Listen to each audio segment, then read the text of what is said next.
Lisa Michaels. The Oregonian doesn't seem to know the name. It's Lisa Michaels. That's what I'm registered as, and so I hope you'll remember that name.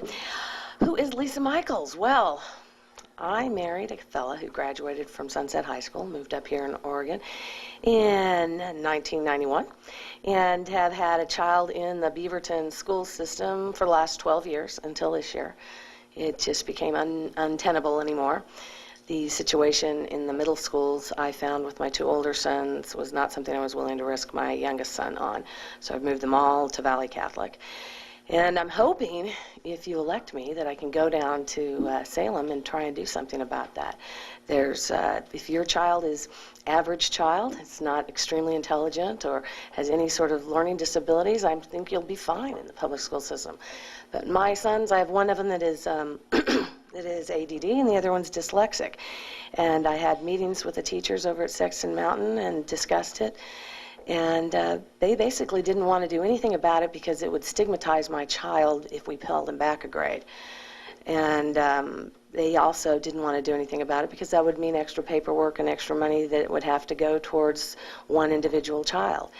And I think it's something that really needs to be dealt with. We are too often, I think, concerned about whether or not everybody's union dues are getting paid and the unions getting taken care of. And unions are great. I'm a union member of Screen Actors Guild myself. But, you know, certain things, good things can go to the extreme. The pendulum can fall too much to one side. And I think it's real important that we have people down there that are not going to constantly toe the union line and are going to be standing up for our children. As a mother of 3 sons, I think it's vitally important that we do that. Let's see, what else about me? I have a journalism degree, much like my opponent, from the University of Kansas, and I've been I like to call a citizen journalist myself, running out there. Most recently, I went out with Victoria Taft to the day labor site that's being paid for by $200,000 of the Portland taxpayer money to facilitate illegal aliens to be able to get jobs. And they have a wonderful little drive-up service there. You just drive in one side, pick up your illegal aliens, and drive out the other side, and you can pay them under the table. You can pay them no minimum wage, no FICA, no nothing, and we're supporting that, and they're promoting that in our neighboring major city of Portland, which I think is incredibly unfortunate. I take these videos, I put them on cable access. I've been a cable access producer for some now 20 years. I started doing comedy shows in Los Angeles. I was actually on the Comedy Channel one little bit, and then I moved up here.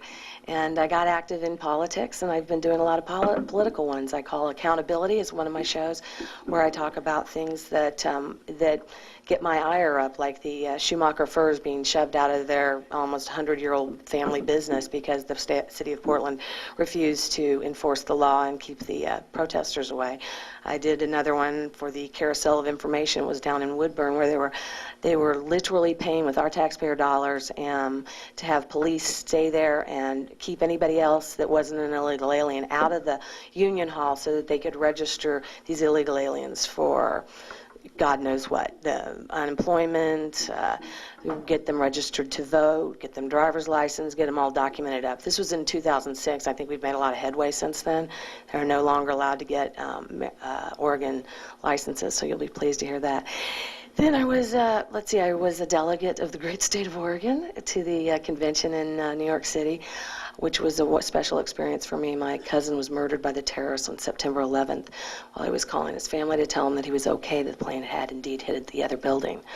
And so I got to stay with his mom and just had a great time at the event. And